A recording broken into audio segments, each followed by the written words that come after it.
ആഗോളമലാം മഹാമാരികൾ അഞ്ചാം ഭാഗം. കോവിഡ്-19 ഉത്ഭവം, വികാസം. തുടക്കം എങ്ങനെ? കോവിഡ്-19 ഉത്ഭവത്തെപ്പറ്റി പല അഭ്യൂഹങ്ങളുണ്ടെങ്കിലും ചൈനയിലെ വുഹാനിൽ നിന്നാണ് തുടക്കമെന്നാണ് പരക്കെ വിശ്വസിക്കുന്നത്. 2017 വുഹാനിൽ ഉദ്ഘാടനം ചെയ്ത് പ്രവർത്തനം തുടങ്ങിയ P4 ലാബ് എന്ന ചൈനീസ് സ്റ്റേറ്റ് മാധ്യമത്തിലെ CCTV ദൃശ്യങ്ങളിലൂടെയാണ് ഇതിൻ്റെ തെളിവ് വെളിച്ചത്ത് വന്നത്. അതിഭീകരനായ ക്ലാസ് 4 വൈറസിനെ സൃഷ്ടിച്ചതിൻ്റെ തെളിവാണിത്. ജൂലൈ 2020 P4 ലാബിലേക്ക് ഒരു എത്തിനോട്ടം നടത്താൻ അമേരിക്കൻ മാധ്യമങ്ങൾക്ക് കഴിഞ്ഞിരുന്നു. വുഹാൻ ഇൻസ്റ്റിറ്റ്യൂട്ട് ഓഫ് വൈറോളജിയിൽ നടത്തിയ റിസർച്ചുകളുടെ യാദൃച്ഛിക ഫലമാകാം കോവിഡ്-19 എന്ന ക്ലാസ് 4 ഭീകരൻ എന്നാണ് കണ്ടെത്തൽ. അമേരിക്കൻ പ്രസിഡന്റ് ഡൊണാൾഡ് ട്രംപ് ഉടൻ തന്നെ ചൈനയ്ക്കെതിരായി രംഗത്തെത്തുകയും ചെയ്തിരുന്നു. പിന്നീട് ചൈനീസ് വൈറോളജിസ്റ്റായ ഡോക്ടർ ലീ മെങ്യാൻ പറഞ്ഞു, വുഹാനിൽ തന്നെയാണ് കോവിഡ്-19 നിർമ്മിക്കപ്പെട്ടത് എന്ന്. 2020 ജനുവരി 19 യൂട്യൂബിലൂടെ ഇക്കാര്യം അവർ പരസ്യമാക്കുകയും ചെയ്തു. ഇവർ ഹോങ്കോങ് സ്കൂൾ ഓഫ് പബ്ലിക് ഹെൽത്തിൽ ഒരു ഗവേഷകയായിരുന്നു. ചൈനീസ് ഗവൺമെൻറ് ഇവർക്കെതിരായി നീങ്ങാൻ തുടങ്ങിയപ്പോൾ ഈ ഡോക്ടർ ഹോങ്കോങ്ങിൽ നിന്ന് അമേരിക്കയിലേക്ക് പറക്കുകയാണ് ഉണ്ടായത്.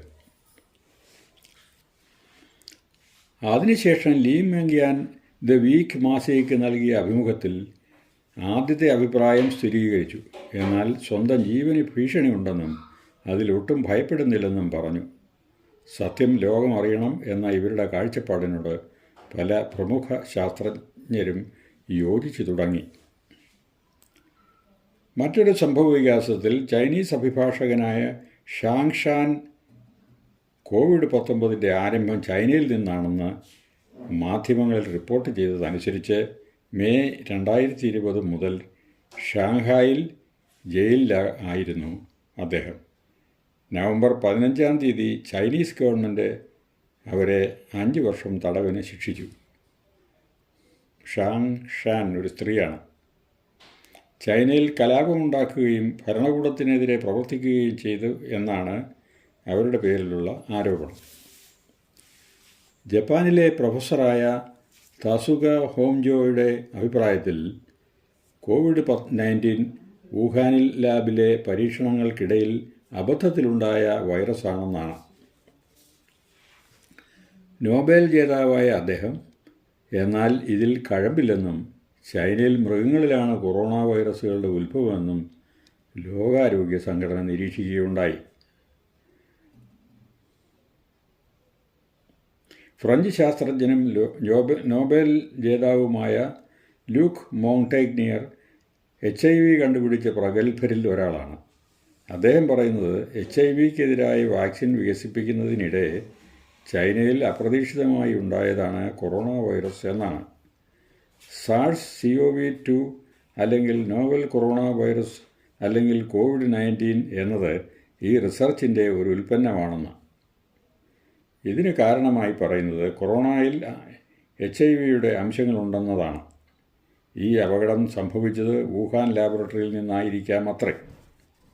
എന്നാൽ ഈ കാര്യം വുഹാൻ വൈറോളജി ഇൻസ്റ്റിറ്റ്യൂട്ട് ഡയറക്ടറായ യുവാൻ ഷിമിങ് നിഷേധിച്ചിട്ടുണ്ട്.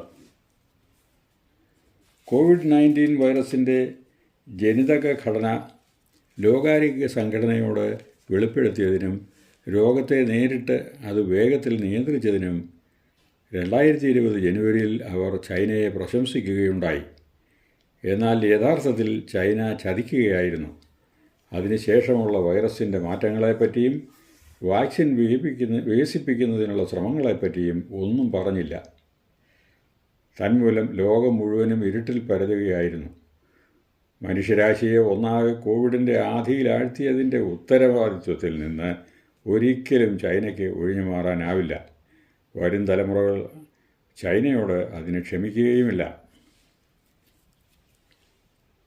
2020 ജൂൺ 6 വുഹാൻ സെൻട്രൽ ആശുപത്രിയിൽ ഒരു ചൈനീസ് ഡോക്ടർ രോഗം മൂലം മരിച്ചു.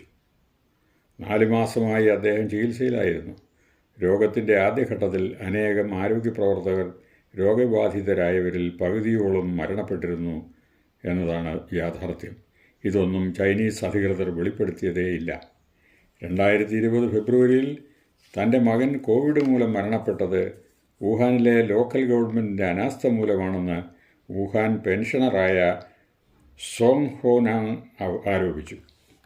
ഇതിനെതിരെ അദ്ദേഹം കൊടുത്ത കോർട്ട് കേസ് വിചാരണയ്ക്കെടുക്കാതെ ഏകപക്ഷീയമായി തള്ളിക്കളഞ്ഞതിനെതിരെ അദ്ദേഹം രംഗത്തെത്തുകയുണ്ടായി.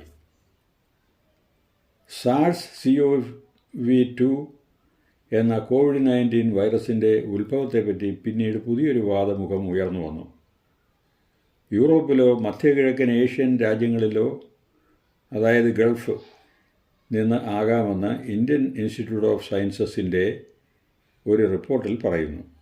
ഡോക്ടർ കുമാരവേൽ സോമസുന്ദരത്തിൻ്റെ നേതൃത്വത്തിലുള്ള ഗവേഷകരാണ് ഈ വാദം ഉന്നയിച്ചത്. കൊറോണ വൈറസുകളുടെ ജീനോം പരമ്പരകളുടെ വിശദമായ പഠനത്തിൽ നിന്നായിരുന്നു ഈ നിഗമനം. എന്നാൽ ഈ നിരീക്ഷണത്തിന് സ്വീകാര്യത തീരെ കുറവാണ്.